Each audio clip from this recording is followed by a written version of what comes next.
রাহমাতুল্লাহ।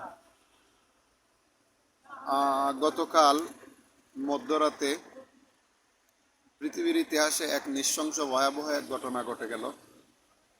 পরাশক্তি আমেরিকা তার ডেল্টা ফোর্সের মাধ্যমে ভেনেজুয়েলার যে প্রেসিডেন্ট, ওনাকে ওনার বাসভবন থেকে তার স্ত্রী সহ গ্রেফতার করে আমেরিকা নিয়ে যাওয়া হলো।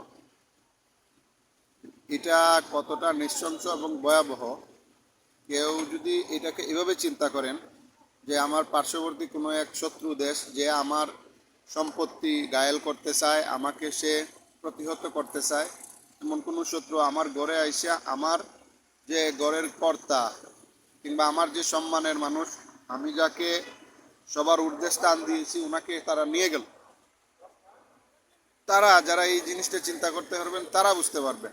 এবং একটা দেশের প্রেসিডেন্টকে নিয়ে যাওয়া, এটা তো ওই গড়ের সাথে জাস্ট একটা এক্সাম্পল দিলাম, জাস্ট এটা একটা এক্সাম্পল, আর ওইটা বিশাল ঊর্ধ্বে।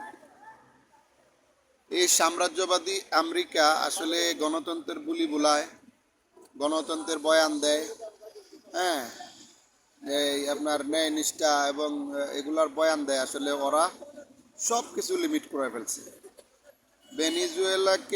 ভেনেজুয়েলাকে আক্রমণ করার তারা যে অভিযোগ দিচ্ছে, মিথ্যা বানোয়াট অভিযোগ, এটা খুবই হাস্যকর এবং অকল্পনীয়।